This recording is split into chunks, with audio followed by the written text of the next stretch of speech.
untuk baju tadi. Yang untuk seluar ni dia boleh kepada warna black, warna macam sunset purple. Okey, ini pula second unboxing tudung, iaitu tudung khimar.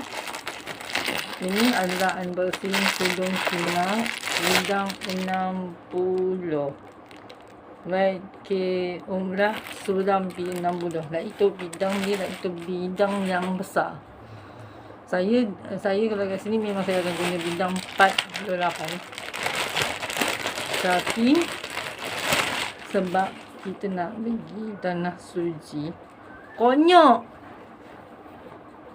mak aku tak suka lah tu dalam konyok ni.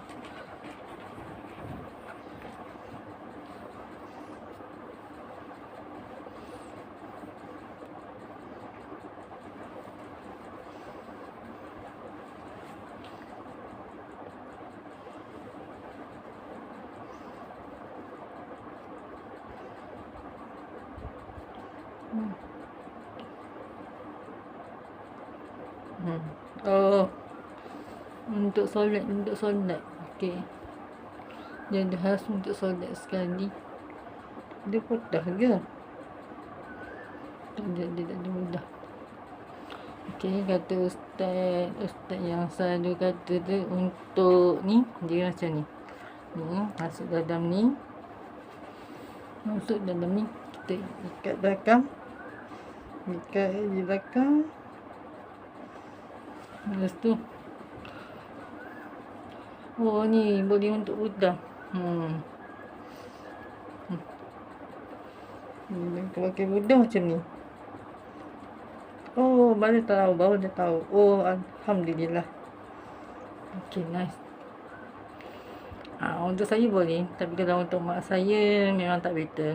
Sebab memang saya itu je untuk for content hari ni. Alhamdulillah. Okay. Yes. Macam ni boleh. Tapi kalau kita tak mudah, kita macam ni je lah. Sebab kita kalau dalam Islam kita tak boleh tutup muka. Tapi kalau pergi ziarah ke apa-apa, bolehlah kita pakai makeup ke apa ke. Itu je content. Okey, warna seluar black dengan seluar grey. Ni bebas baju mana-mana boleh. Tapi kalau baju piece navy blue, coklat, cocoa nude, ni baby blue, itu baju warna piece. Itu je for content hari ni. Sebab kalau kita buat benda kebaikan, maka Allah lagi akan tambah kita punya kebaikan. Macam ni, yang tudung ni, ada tudung macam tudung coklat pekat, atau orang kata kelabu tai anjing.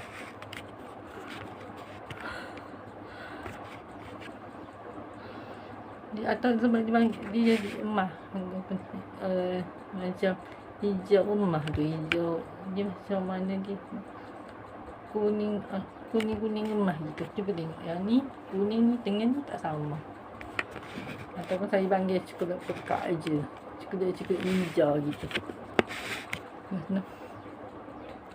Sebab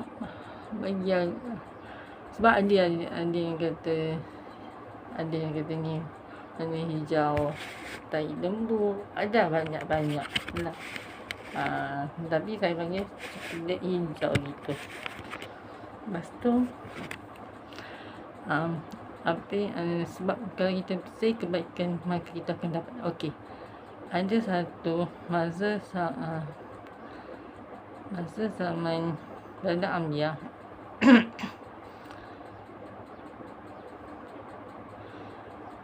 macam saya nak beritahu satu nama yang berasa yang sangat baik. Hidayah, maksud dia petunjuk, memberi hidayah. Dan satu namanya Taufik, petunjuk Allah. Kalau Saiful pula, pedang.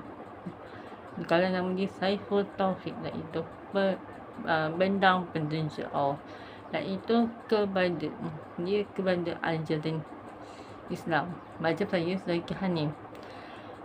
Zakiah maksudnya suci dan bersih. Hanim adalah kepekatan.